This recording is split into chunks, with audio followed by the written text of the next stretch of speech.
As the wind erodes and the water corrodes, altering everything we think we know, but we don't. It's all temporary, and it used to, but now the thought doesn't scare me or keep my feet from following one after another until I slumber. Then my mind, not my feet, wander and dream of people and places I'll never see again.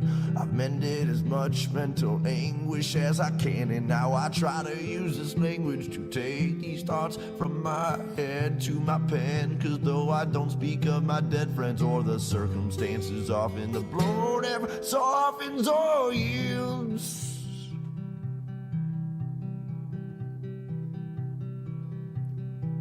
I'm in a desolate field, lonesome stargazing, night blazing, chasing traces of remembrance and reverence of relevant friends and acquaintances, and faceless and nameless names and faces. And while my mind is racing through these photo albums and quotations, all these people and places far from me, for only land and stars I see when I'm outside of the Mile High City, which is not my city, for I was born 1,000 miles northeast of there in the land of beer and lakes and pistol fire on MLK's birthday, where there is no minorities and segregation's mandatory. But that's a whole nother story altogether, and no matter the weather or hardships that any place brings, I'll still laugh when people shiver and say it's freezing, or say, hey, no, wait, I already had 18 mixed drinks, but I guess it's a Midwest thing, and I'm a mess from a dirty city and brought most of this filth I've gathered with me. Welcome to another episode of Experience Andy Weins Live. And this week, we're going to dive into not tripping over dollars to pick up dimes. That's right. Every day, you, me, everybody around the world will lose sight of what matters most and do things that are inconsistent with their goals, dreams, desires, aspirations, all those things that we really need to hold covet. So today, we're going to talk about not tripping over those dollars. Coming up after the verse.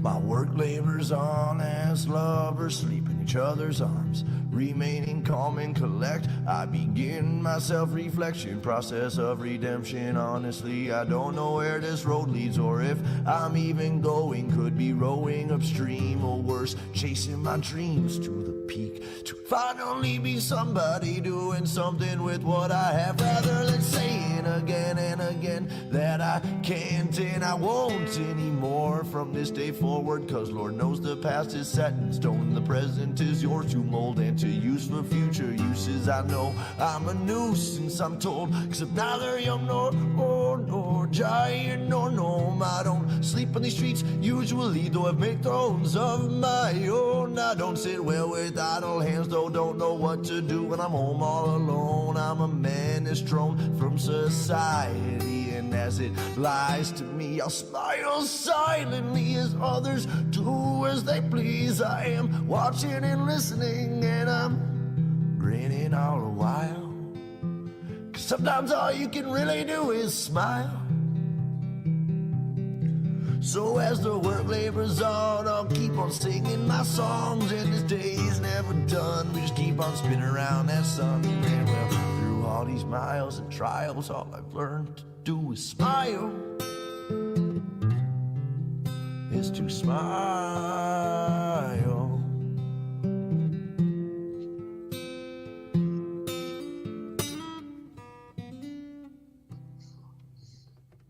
Hey, welcome to another week of Experience Andy Weins Live. This is episode 52. So with a few breaks in there for Christmas and New Year's and what have you. Otherwise, this is one full year you've joined me on this journey as I explore the world around me through the use of language. So today I want to show some gratitude as always. Today I want to be thankful for my business partner, Andrew Crum. About 3 months ago, Andrew Crum came on board. We merged our two organizations together. He had a business called Junk Badger Junk Removal. I had Camel Crew Junk Removal. He's a listener of my other podcast. He reached out to me, asked me about a business opportunity. Really was about doing a job. And after 2 months, we decided to merge the organizations. And I'm thankful because on days like today, I get to be down here in New Orleans with my parents, showing them around one of my favorite cities in the country, while he's back in the rear with the gear and with the guys and making the business happen. So I'm very Fortunate and thankful to have a great business partner that can run the business better than me most days, and run the business while I get to go out and explore the world. So that for that I am grateful of. Order of business, Podcast Town, October 4th. I will be doing a live show, going over energy and healing and talking for about 45 minutes to an hour about life, and how taking care of your mental health and your physical health, how tied together they are, and the power of words so that you do, as an individual, refrain from drinking your own poison. So that's what we're going to be really focusing on. October 4th, Podcast Town, live in person, 45 to 60-minute podcast in Waukesha. The link for tickets. Also, if you're a listener of the show, you hit me up. I have a few complimentary tickets laying around. So here in Wisconsin, you want to hear myself and other podcasters doing what they do best, shoot me an email directly and we can hook you up. Otherwise, buy your tickets online, the link below, while they last. There we go. That was my radio pitch to like sell tickets. I have background on radio, so I'm used to selling concert tickets in that way. All right, so let's talk about what we're going to talk about today. Not tripping over dollars to pick up dimes. And what this analogy is very simply stating is that often in life we will trip over the thing we really want because we're letting something distract us. And so this came about a while back. I was doing consulting with a woman, and she's self-employed, and so she has insurance. She has health insurance. And at the beginning of the year, she had planned on making around $50,000, and her insurance costs were going to be around $100. So we're talking 50,000 less 100 a month. We're talking $1,200 less the 50. We're talking $38,800 she was planning on making throughout the year, um, just straight gross wages less insurance costs. Yep, this is before rent and the car and taxes and job supplies and all that other stuff. But straight up, 38.8. The year before she did 40,000, so it was pretty logical. She's going to grow 25% year over year. Good on you. We were doing some consulting a while back, and as we looked at projections for the year, she's going to finish the year closer to 100,000, and her insurance costs are going to double. So now she's looking at $2,400 instead of $1,200, and she was upset. She's like, "Well, now I'm going to have to pay more for insurance, and I wasn't planning on this, and now it's going to have to come out of my pocket, and I didn't budget for this, and da da da da da da da da." And I stopped, and I was like, "Well, hold on. Would you rather holistically have $38,800, or would you rather have $97,600? Because that's what you're upset about. That's what you're arguing about. You are literally tripping over dollars to pick up dimes.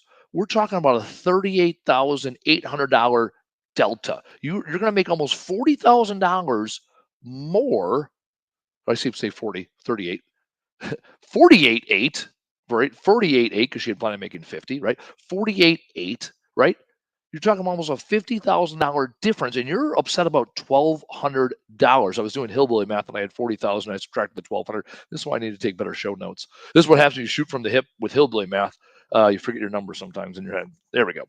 48.8, right? And now she's at 97.6. And she is upset about a $48,000 difference because she has to pay for more for health insurance. And because she planned on growing 25%, and now she's grown 100% on the year. This is a classic example, and it actually is relatable because it's dollars and dimes. And I also find myself this last week frustrated in the exact same situation. I have a daughter. She lives out of state. My time with her is very limited because it's a 6-hour drive between my house and her mom's house. And so instead of having every other weekend, like a lot of families do, we block it off so it's longer periods of time. So it's, remember, she has a 3-day weekend or a longer week. She has a fall break and a spring break and Christmas and Thanksgiving and summer. I get lots of time with her. And there's always lots of time, right? All at once, right? Because I'm all about quality time and not quantity time. Because a 6-hour drive for a kid that gets out of school at 4 o'clock on a Friday, getting home at 10 p.m., and then doing the same drive on Sunday afternoon, that's not quality. Anyway, so my daughter has a weekend coming up where they have a school flex day on Friday. So now it's a 3-day weekend. So typically we would drive Thursday afternoon. I'd pick her up. She gets back to my house about 9 o'clock because there's a time change. And then I would have her through Sunday. And it's like, okay, we make those 6-hour investments, both of us, on the drive day, right, on Thursday and the drive day on Sunday, so that I can spend time with my daughter. Well, we agreed to the weekend, right? We have it on paper. We got it agreed upon. And then last week, my ex reached out to me and said, "Hey, my daughter Penny Penny has a lot of stuff going on this weekend. There's a fall festival celebration thing at her school on Thursday afternoon. And Friday is technically a school day, virtual learning. She needs help with some math. We also want to get her passport so she can go and start traveling out of the country here. And also, she has a soccer game and a volleyball game on Saturday morning and volleyball pictures. So, of course, my first heat of the moment thought is, well, you promised me a weekend. I already took off my time on Thursday afternoon. I already took off Friday and Saturday so I could spend time with her. I already had made some plans in my head, nothing drastic like school, like volleyball pictures or volleyball or soccer games. Right, I had some plans in the works, right? And I let it bother me for like a whole day, and then I look back and my ex did say, "Hey, it's still your weekend, so if you want to, you can come down here and do these things with her."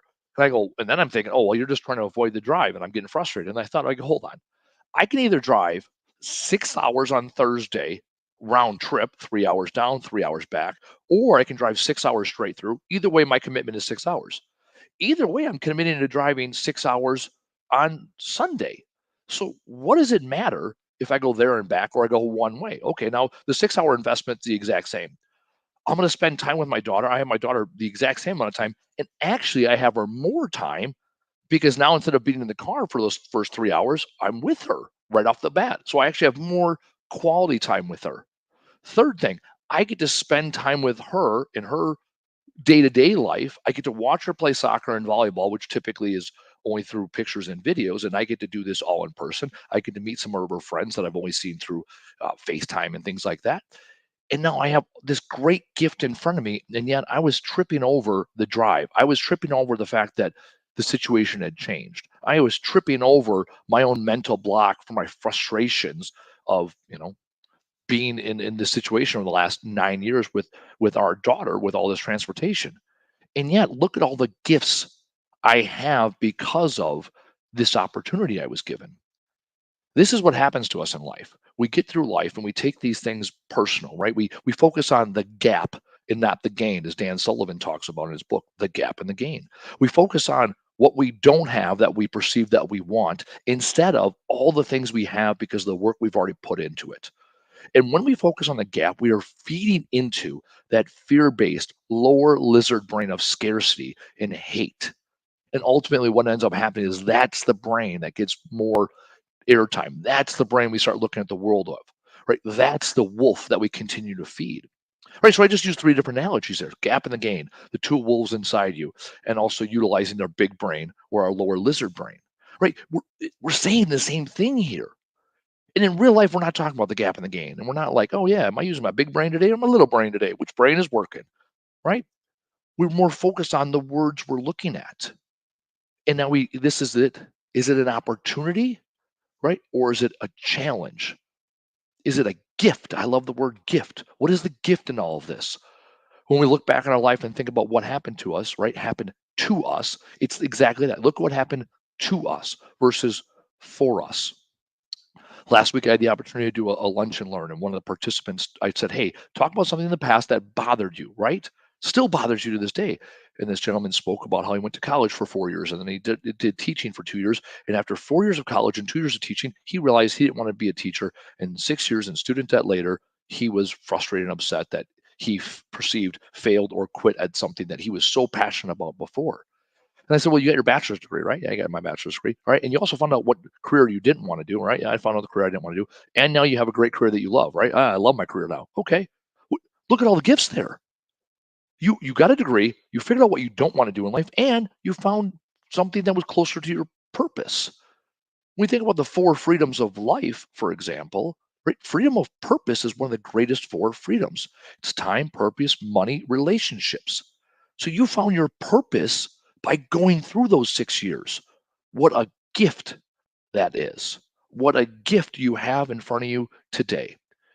And so that's the opportunity. Look at the things that happened in your life up until this point and say, what is the gift in this? What do I have to look forward to because of what I've already gone through? I can look at 9 years of doing exchanges with my daughter. Those first couple of years were pretty ugly, right? And now my ex and I have figured out how to communicate, how to navigate this co-parenting relationship.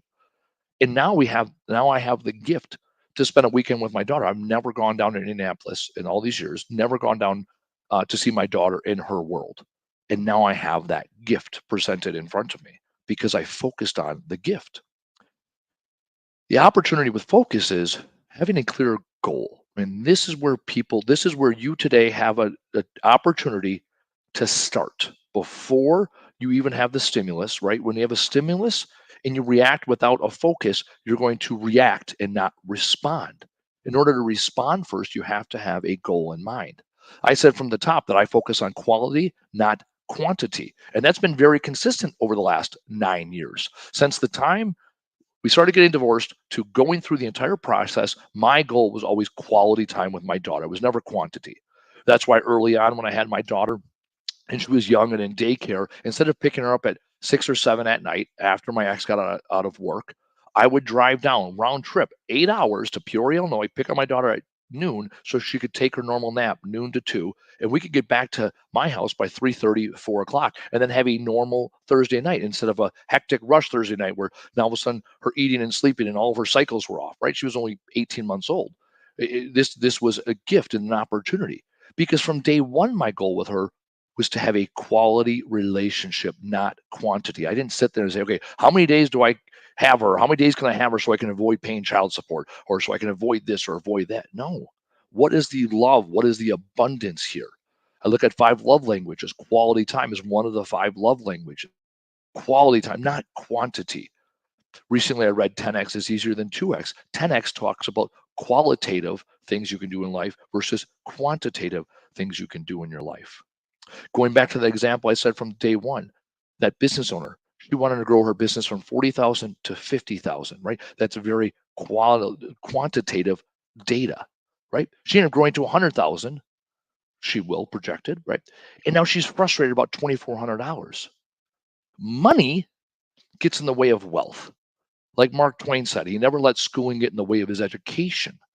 Money is this number. It's quantitative. I made this many dollars and this is how many dollars I have to spend. And nowhere in that does it say, this is the happiness I have. I'm down here in New Orleans with my parents. I had the opportunity to bring them down here and show them one of my favorite cities in the country. I'm not sitting here looking every time we get in an Uber, every time we go out to eat and say, oh, well, I paid for that Uber, so you got the next one. I paid for dinner, so you have the next one. Oh, I don't want to spend money on that. What am I going to do with the money? Take it with me? Keep saving it for a retirement that I may or may not ever have? Right? My bills are paid and I'm budgeted to be down here. So now I want to have quality time. Dollars and dimes here, I focus on the dollars of quality, not the dimes of quantity. And it's applicable in all aspects of life. I used to talk about how many hours I worked. I used to talk about any networking events I went to. I used to talk about how big the company was going to grow. And now I focus on how much time and quality time really do I have to myself? How many books had? And what did I learn from those books? Moreover, how have I impacted others today? How have I impacted myself today? What have I done to learn and to grow to give myself more quality nourishment? And now over the last few months and the last couple of years now since I've written my book, I've transitioned my whole life to quality. I'm no longer counting the dollars and counting the hours. I'm sitting back and reflecting on the quality time, the quality life I've had the opportunity to live.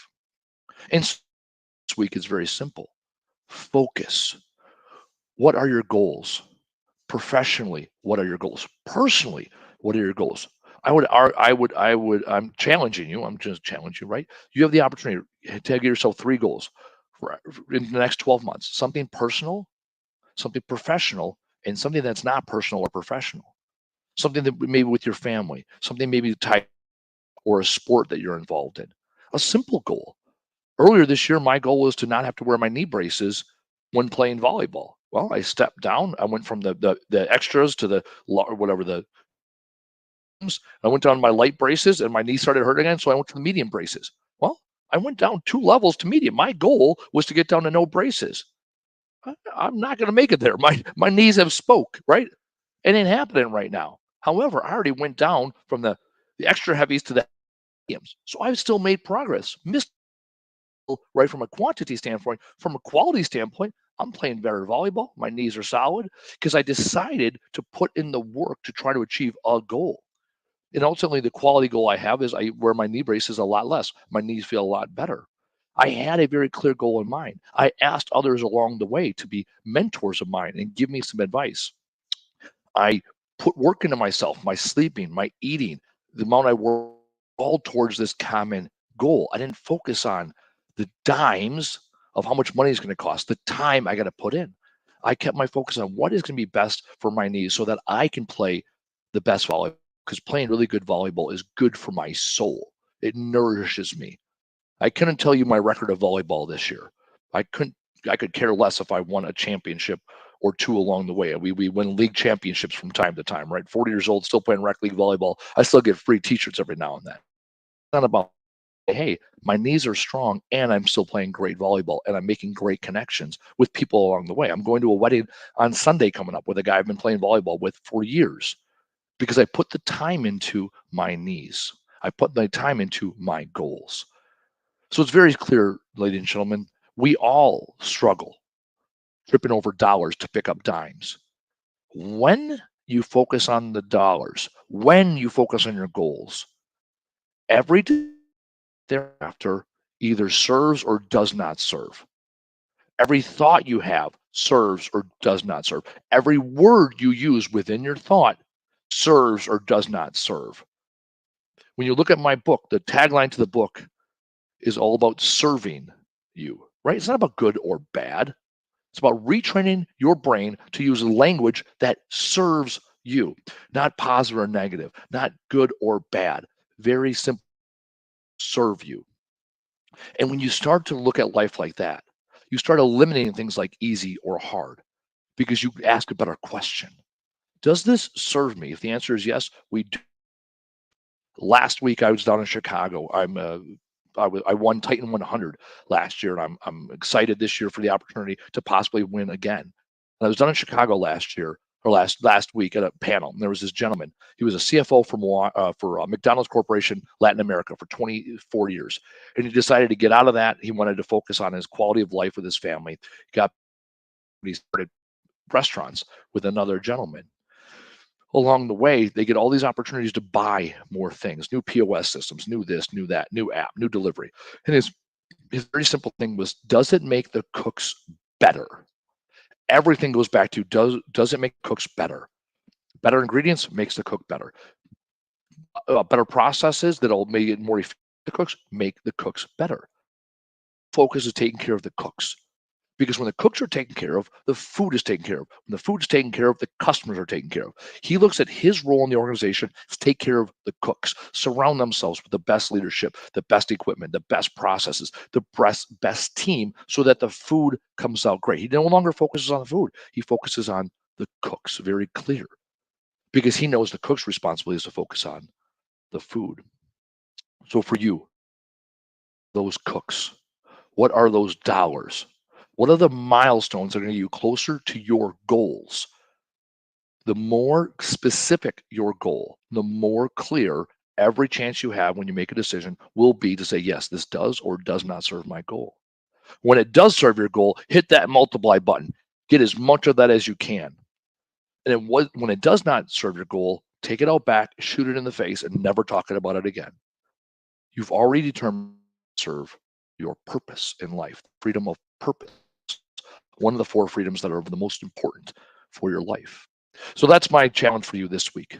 Figure out your goal and start testing every person, every relationship, every situation, every thought in your head, every decision you have coming up against that goal. As always, get out there, do the fucking thing, tell the fucking world who you are, and show the fuck up. We'll see you next. Through all these miles and trials, all I've learned to do is smile.